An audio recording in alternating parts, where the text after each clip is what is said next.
Welcome to the PA Data Powershot, Baseball and PVAAS. What's the connection? We hope that you find this brief Powershot to be powerful in your work. Check out the companion guide that accompanies this Powershot for who, why, and how to use this video, and ideas for action planning. Our purpose today is to explore the concepts of growth and achievement, and we'll be using the analogy of a baseball game to help us get there. Let's start with this question. Can you explain the difference between achievement and growth? Have you ever said or heard others say statements like these? It's hard to make growth with students who have histories of higher achievement because they're already so high.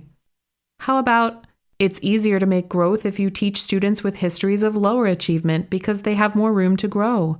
Or, it's easier to make growth with students who have histories of higher achievement because they grasp new concepts so quickly?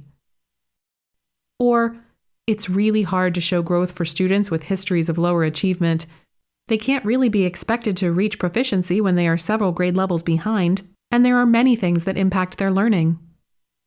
These statements usually arise when we do not have a clear understanding about the difference between achievement data and growth data. When we understand how these two different types of data can and should work together, we see new pathways to improve student outcomes. So let's play ball.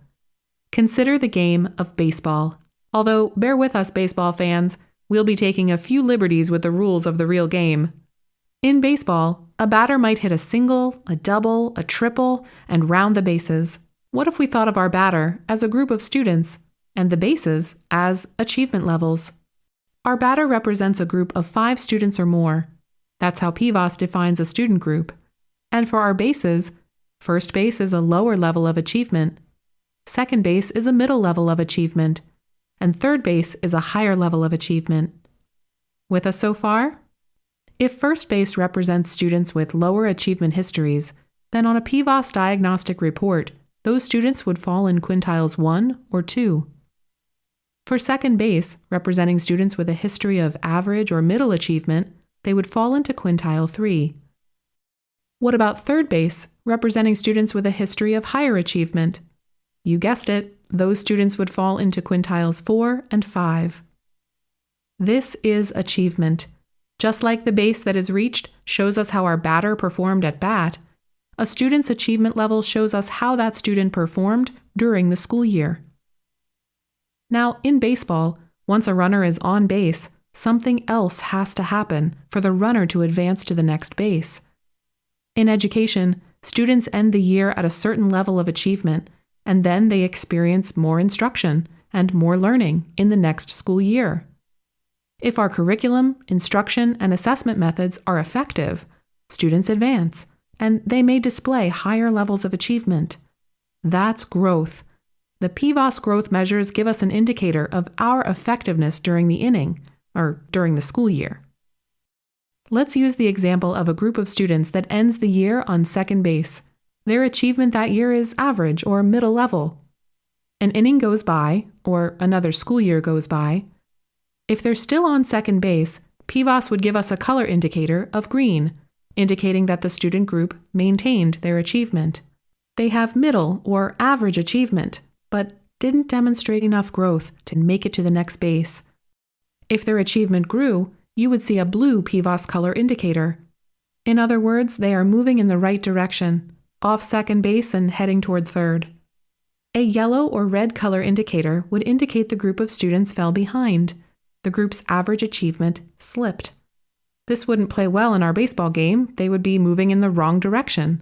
Your coach wouldn't want that, and neither would a school. Just like in baseball, we want runners to at least be maintaining their position and preferably improving their position. We want to help students maintain or increase their achievement. Let's walk through an example with students on first base. Let's say they ended the inning, the school year, on first base, lower achieving. Another inning goes by and now they've moved a bit toward second base. Has their position changed? Yes, they're off of first base. What color might that be in PVAAS? If you are thinking blue, you're right. They are heading toward second base. Are these students still at a lower achievement level? Yes, possibly, but they are making progress. They may not be proficient yet, but they're heading in the right direction. The goal should be that students who have histories of lower achievement do not stay on first base, just maintaining that lower achievement. For students with a history of lower achievement, falling into quintiles 1 and 2, a green color indicator is not enough growth to catch up and make it to the next base, and certainly not enough to eventually score a home run. These students need to be seeing blue. They need to be growing and advancing. We often say 1s and 2s need to be blues. That said, green is certainly better than falling behind, which would be indicated by the yellow or red color in PVAAS. What about students who are on third base, those students with higher achievement? We certainly don't want to see the students on third base, or any students, heading backward. What are you doing to at least keep them on third base, maintaining their overall achievement level? Wouldn't it be great to get them heading toward home plate? Is it possible? It is not only possible, it can be seen in schools across PA. Year after year, schools across Pennsylvania have been seeing light and dark blue on their PVAAS reports, with students with a history of higher achievement. This can be seen on the PVAAS public website. Regardless of whether a group of students starts on first base, second base, or third base, we want all groups of students to be rounding the bases and heading toward home. Let's go back to some of those statements from the beginning of this video, the ones that stem from a misunderstanding of growth. In baseball, the distance between the bases is the same, but different strategies are used depending on where runners are located to move them from base to base. It's the same with students.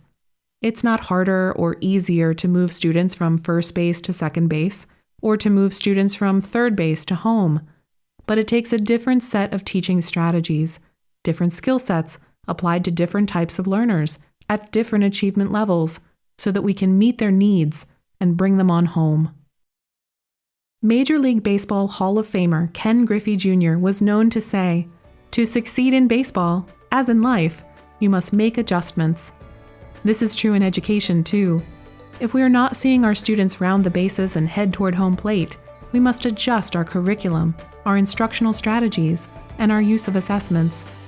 PVAAS growth reports can help us analyze those tools, find out what's working and what needs an adjustment, and plan for the forward movement of all learners. See you on the field. Additional Powershots are available to illustrate growth, achievement, and the methodologies of PVAAS that are used to calculate both. Should you have questions or want more information about this topic, please email the PVAAS statewide team for PDE at pdepvas@iu13.org or call the PVAAS contact number provided on screen.